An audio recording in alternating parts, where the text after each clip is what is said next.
Competition is fierce in the used car arena, so how can you ensure that your pre-owned inventory stands above the rest? Success starts with the quality of your leads. AutoTrader for Independents offers products that help drive high-quality leads for independent dealers like you.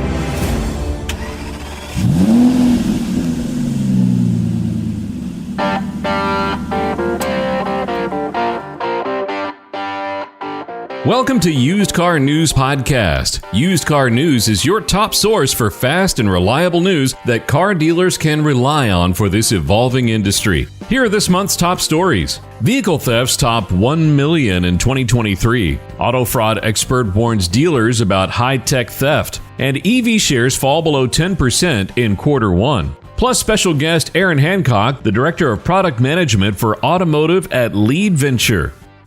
Hello, everyone. This is Jeffrey Belant at Used Car News. And of course, this is the Used Car News Podcast.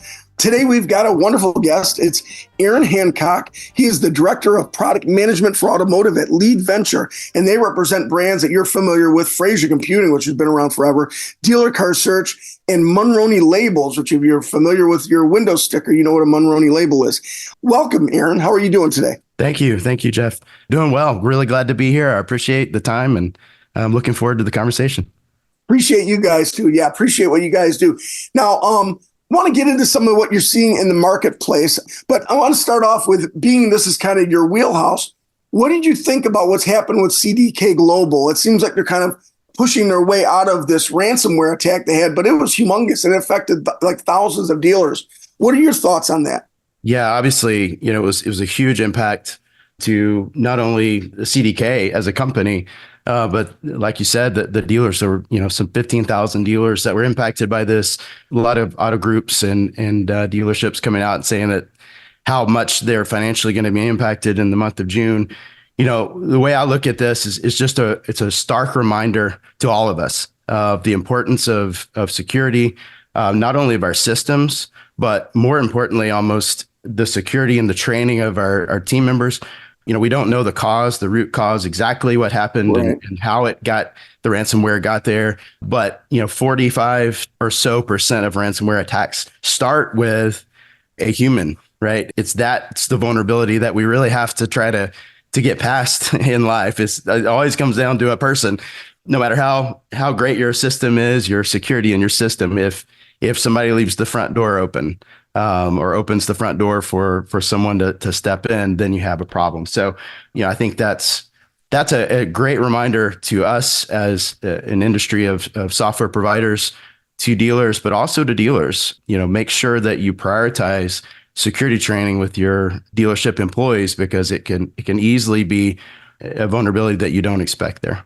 Yeah, Aaron, it's funny too, and it's you think about just phishing things you see on your own email.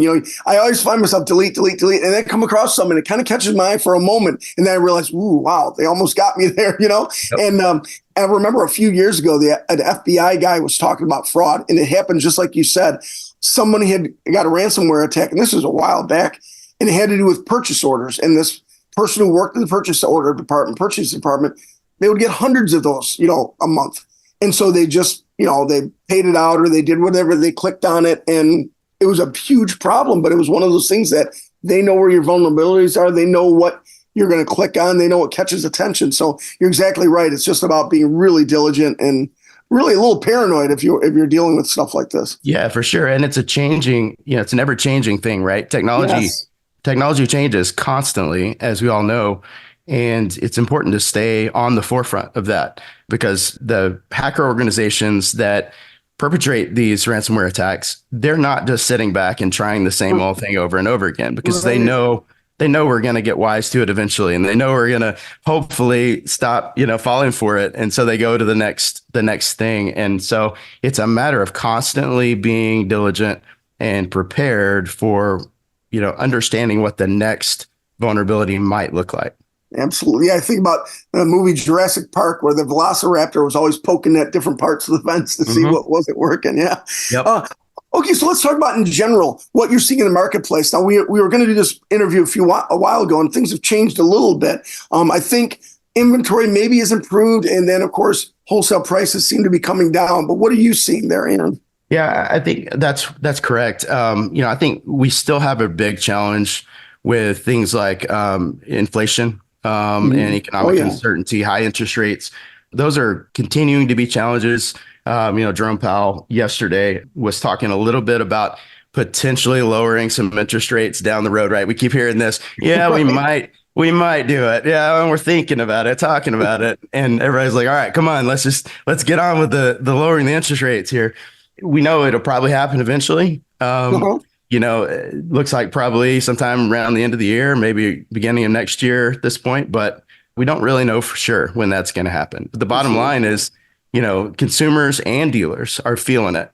They're feeling it in a lot of different ways. And, consumers are having a harder time making that buying decision because it's just so financially tight. And it's an even more important decision when you don't have the money to do it, when you're having to pay out all these other places in your life. And, dealers are feeling that same pressure from the increased cost and difficulty, keeping inventory costs under control. Their rates and things are also a challenge. So it's a tough market financially. Hmm. Even though inventory has improved some there, it's still a tough spot. Right. Yeah, the inventory's improved, but now everything's more expensive and Right. everything. So Yeah. yeah. And that's Um, probably part of the reason why inventory has improved. I mean, it's, if sales were going gangbusters, then, we might still have some inventory challenges. that's a great point. Yeah, that's a great point. And it's funny now, here we are like 4 years after kind of COVID first hit, probably a couple of years after the thing that we kind of really moved out of it. No, if you'd say good thing about COVID were some of the things for the dealer market were the transition to digital, which obviously you guys are on top of with what you offer. But how has that changed? I mean, first, a lot of dealers had already been, ahead of the curve. Some dealers have changed and bought into it. But of course, now it's everything's advanced. What's happening in the digital space that maybe was kind of new 2 years ago, but now it's kind of standard or new this year? I think one of the biggest changes is consumer expectations. Consumers during COVID, that period of time, everything changed for us in a lot of ways.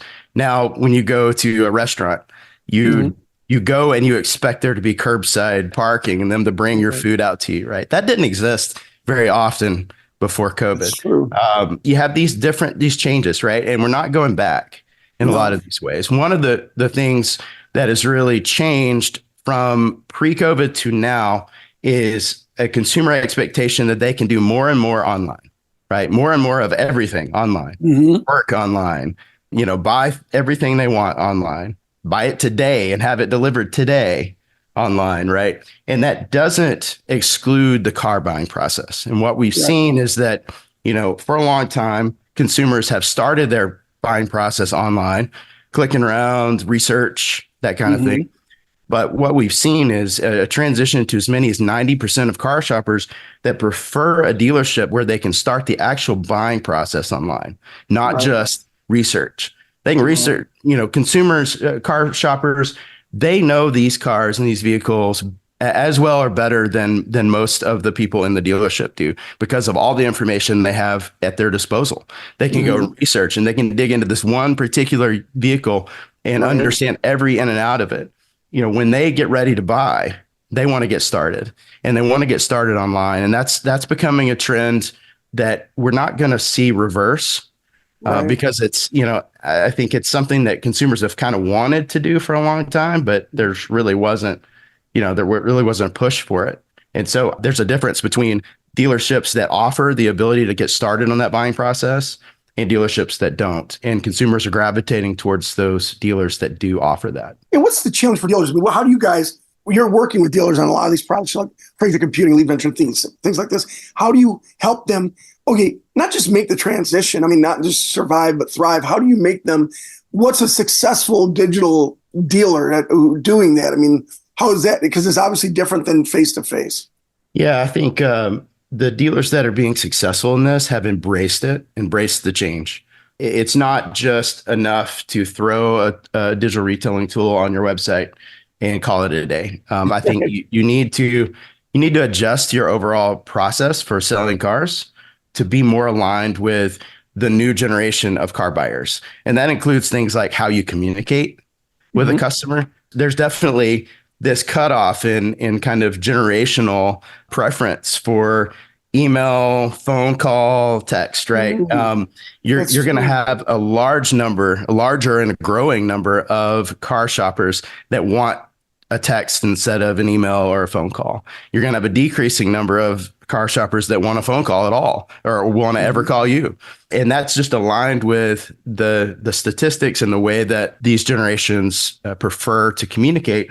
And so if you are, as a dealer, sticking to one communication method and you're not tailoring that to the preference of the person that you're working with, then you're going to miss an opportunity to connect and build trust. And I think it sounds maybe like that's an overstatement, but it's incredibly important to build that trust with your car buyers, especially in this state today where the economic conditions are so tough. Every little thing you can do to connect with your car shopper, with the person that's walked in or reached out to you, gets you closer to actually closing a deal and making a customer for life. There you go. And obviously everything now, especially with the trends you mentioned, are interest rates and prices of cars and availability and all that, is ROI is everything.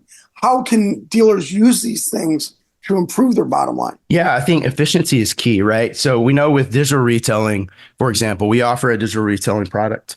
And one of the biggest benefits of that product is the quality of the lead that you get. There's a big difference between a lead form on a website where somebody just fills out 3 or 4 fields and they submit it versus a digital retailing lead that has a little bit more information that you have to commit to. You're doing some credit check type stuff and it's just a bigger commitment, right? So when a dealer gets a lead from a digital retailing form, they can have a higher level of confidence that that lead is closer to the closing process, closer to actually buying a car. Their wallet is out. They're ready to do more than the other lead.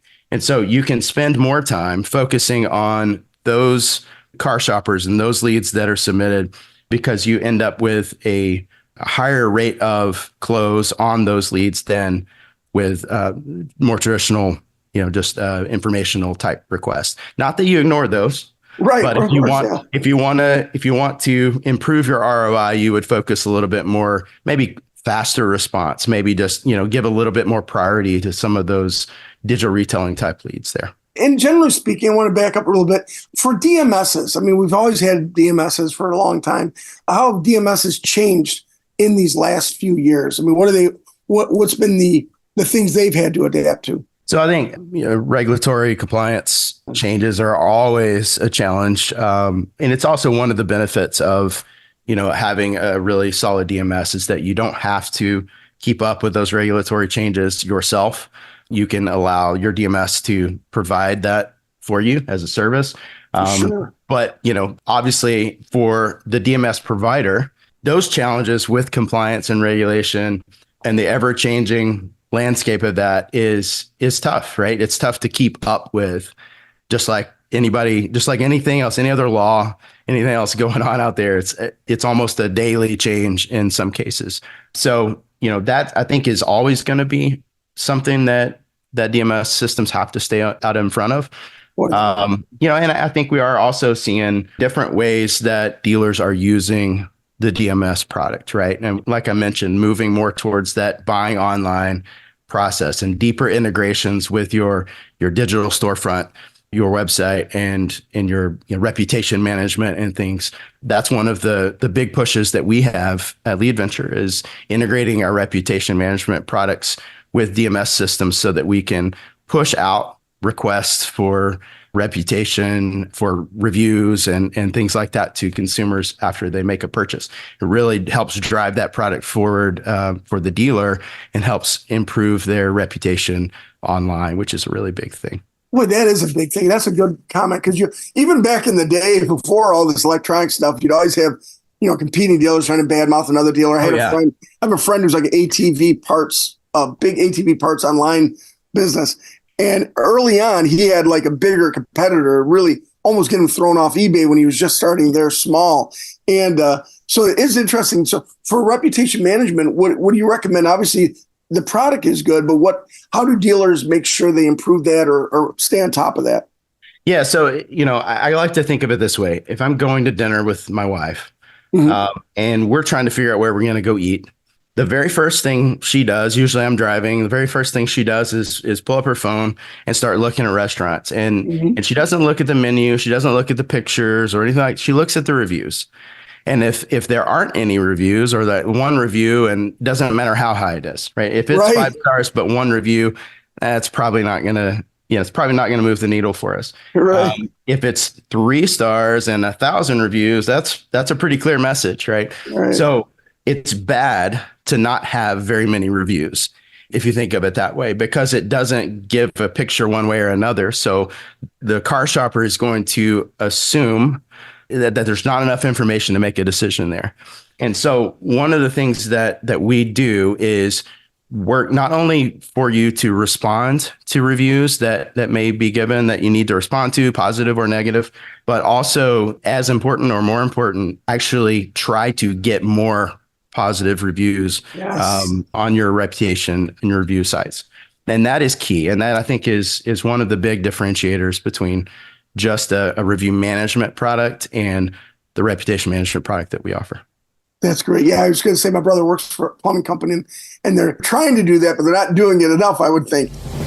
Competition is fierce in the used car arena, so how can you ensure that your pre-owned inventory stands above the rest? Success starts with the quality of your leads. AutoTrader for Independents offers products that help drive high-quality leads for independent dealers like you.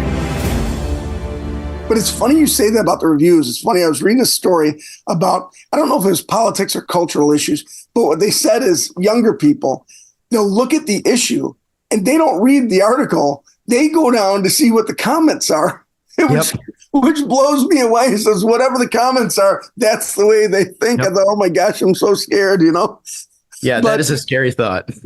But in terms of for your business, whatever, like you said with the difference between text, email, or phone, hey, what it is what it is. You guys got to chase wherever that's going, That's so right. And that can be hard. It can be hard to make that shift because, it's dealers are creatures of habit, right? It's a simple process for a reason, not just a random, thing that you do every day. Like, you've got processes in place that have worked for years and years and years, right?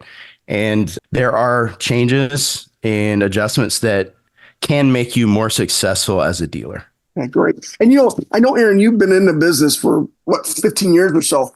What are some of the biggest changes, I guess, maybe generally, maybe technically speaking, from when you got into this space to now? I mean, broadly speaking, or even just things that jump out at you. I think one of the biggest changes is the rapid pace of technology changes and updates. It's, when I started in the space, we were really, there was dealer websites did exist in 2006. It wasn't like they weren't there, but the quality of those sites, the accessibility on a mobile device, right? Mobile wasn't really a thing at that point yet. The mobile first mindset of how to design and create a site that's going to be optimized for somebody sitting in a waiting room or sitting, in the parking lot trying to find a vehicle. So many more compliance, online compliance things and challenges. But there's also a lot of opportunity with that. I mean, we have things like artificial intelligence that are just now really coming onto the scene over the last year and a half. I really expect that to be just part of the way things are as we move forward, right? And just like we look at a website or a mobile version of a website today, we're going to think about AI in that same way. I think in the next 5 to 6 years, it's going to be expected. Wow, that's a whole new ballgame for sure. And for you guys, obviously, because there's different levels of where that dealer is on his knowledge of technology, and because it's changing, is part of your job like teaching them, educating them, to help kind of holding their hand through this process? I think it is. I mean, I look at our customers not as customers. I look at them as partners, right? And I think if you have that partnership as a product mindset that we offer, I think you are putting yourself in that situation, right? Where you want to not just have a customer that pays you for a product that you provide them, but you have a partnership with them to lean into their business and help them understand where the challenges and the opportunities are, where they can leverage your products, they can leverage your expertise, and go side by side with them through that process. And that looks different for every dealer. It looks different in every situation, but I think it's the right mindset to have as you help these digital transformations kind of happen, because we know how much of a challenge it is. Sure. It's a challenge to make any kind of technology change for a lot of reasons. I mean, you have operational challenges that are, impacted. If you change your technology, now all of a sudden your operations have to adjust to that, and you have to train people on the new system. You have to, learn it yourself. You have to just change your processes, and that can be time consuming and really painful in some cases. So, our goal is to walk with dealers through that process and help them adapt to the new technology, but really give them the ability to be proactive and empower them to go do that, because that's going to put them in a position where they're more competitive in the market, because other dealers aren't going to be taking that proactive stance. Yeah, I would say that too to dealers listening. I mean, as a reporter, I'm not a dealer, but as a reporter following the industry, and usually they are. Usually they're very curious.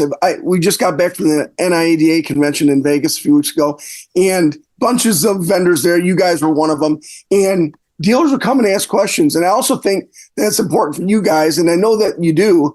I hear from vendors that partnership aspect, that dealers don't be afraid to ask. The vendor wants to help you succeed, but they need help in terms of you letting them know about your business or let you know about their concerns. It's like anything, like a customer in the dealership. If you don't know what their issue is and they're stewing about it, you can't help them. And so I think it's the same way with these type of products that you guys provide. I mean, do you see that? I do. Yeah. And I also see there's a stark difference between new vehicle sales dealerships on the retail side and used car dealerships in process. And what you get on the retail side is you get a lot more consistency between dealers because of the OEM aspects of it, right? They drive a lot of the way the processes work and the way that the dealerships should run and that sort of thing. And there's obviously nuances to it, but it's a lot more consistent. When you get to the used car side, it's a lot less consistent between dealerships. So the way that this dealer works and handles their processes compared to this dealer is likely to be very different, even in the exact same area or space. And it's just part of the challenge. And so as a dealer, please reach out. If there's a nuance to your process or the way that you work, it's great for us to hear that and know that, because it helps us understand all the different variants of the way that you're selling vehicles and you're operating as dealers out there. So we definitely want to hear that. We definitely want to know more and understand more about those specific things that you're doing that might be different. Yeah, because it doesn't just help you with that individual dealer. If you get enough of that, then you understand, one, how to service dealers like that. But also, you might come up, you guys get a lot of different products and stuff. You could come up with a new product because you're thinking, ooh, here's something that needs to be addressed that nobody's addressing. Absolutely. Yeah. And we've actually done some of that this year. We've done some dealer interviews and traveled around a little bit to meet face to face for that particular reason, right? To better understand our dealer customers, what they're doing, how they're operating, because we can't pretend to know all of that all the time because it changes constantly. We had those conversations earlier this year. Well, it's time to have those conversations again because now it's been a few months, right?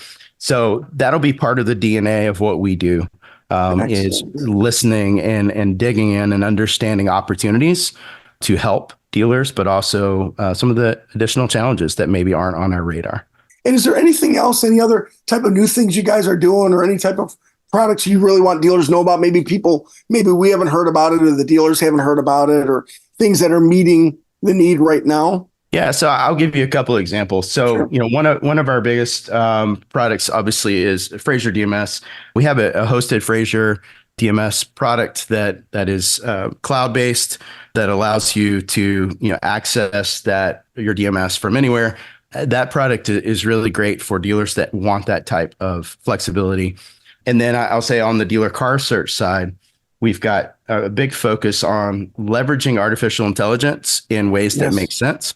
I'm a huge believer in you don't just throw AI in there because you want AI. Right. You look for what problems we have or what opportunities we have that AI can actually help with.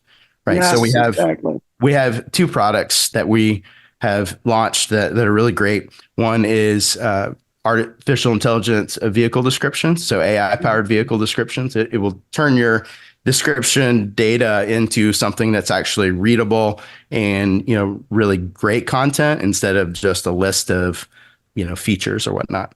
That's been a really popular product. And then we launched a background image replacement product for vehicle images recently that uses AI to do that. And so that's a great product for dealers that maybe don't have the time or the resources to position your vehicle in a really pretty place on your dealership lot, or maybe your lot is it's crowded, right? There's a lot there.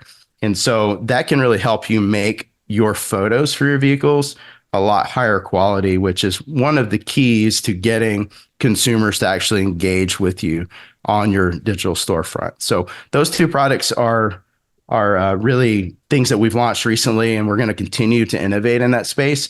We've got more coming that I won't talk about yet, but just keep your ears and eyes open for more that we're going to do in the area of artificial intelligence as we continue moving forward. That's excellent, because I think about background photos. You're right. You see good dealers. I think about we got Otto Hahn out here in Troy, Michigan. He has has a showroom where he has a space, he can do that things, and not everybody has that. I also think we're up in Michigan. You got your car in your lot, you got snow. It's not pretty. It's all gray and ugly out here sometimes. So that's a really good product. That's excellent, Aaron. Well, boy, I appreciate it. I'm glad that we were able to put this together, folks. We were trying to get together with Aaron earlier. So this actually works out great. It is. People have to check you out. Where would they look for you guys online? Yeah, so I think you can go to Frazier.com. You can go to dealercarsearch.com for those two different brands, and obviously leadventure.com as well for the overall company website. But yeah, reach out, request a demo for Frazier or Dealer Car Search. We'd love to walk you through the products that we offer and see how they can meet your needs as a dealer. Boy, Aaron, that's fantastic. I know, Aaron, you're a little under the weather today, but boy, you really pushed through. I appreciate it. And thanks for having you guys on here. Again, folks, this is Aaron Hancock with Lead Venture, but you look at those other areas, like you mentioned, Frazier Computing, Dealer Car Search. And again, we'll talk again, but we appreciate having you on, buddy. Jeff, thank you so much for having me. It's been a pleasure. All right. Have a great day, folks.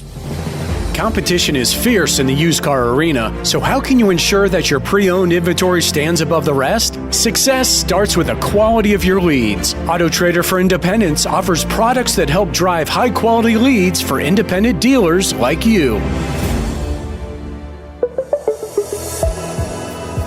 Vehicle theft rates have been rising since 2019, with over 1 million vehicles stolen last year, marking a 1% increase nationwide. California reported the highest number of thefts, with 208,668 vehicles stolen in 2023. To address this issue, the National Insurance Crime Bureau, or NICB, and the National Highway Traffic Safety Administration, or NHTSA, are promoting National Vehicle Theft Prevention Month. NICB President David J. Glaway emphasized simple prevention steps like locking doors and using anti-theft devices can greatly reduce theft risk. NHTSA Deputy Director Sophie Schulman highlights the broader impact on families and urges everyone to stay vigilant year-round. At the NIADA convention and expo in Las Vegas, Houston Police Sergeant Darren Schlosser warned auto dealers about the rise in high-tech vehicle thefts. Schlosser, a veteran in the Houston Police Department's fraud unit, highlighted the increasing threat of financial crimes linked to auto theft. In 2023, Houston's vehicle fraud unit stopped 177 fraud incidents, conducted 85 investigations involving $5 million in vehicle value, and recovered 47 stolen vehicles worth $2.5 million. Schlosser urged dealers to remain vigilant, verify customer information, and work closely with law enforcement to combat these sophisticated crimes. The Alliance of Automotive Innovation has released its Q1 2024 state-by-state analysis of the U.S. electric vehicle market. The Get Connected Electric Vehicle Report shows EVs making up 9.3% of new light-duty vehicle sales, down from 10.2% in Q4 2023, but up from 8.6% in Q1 2023.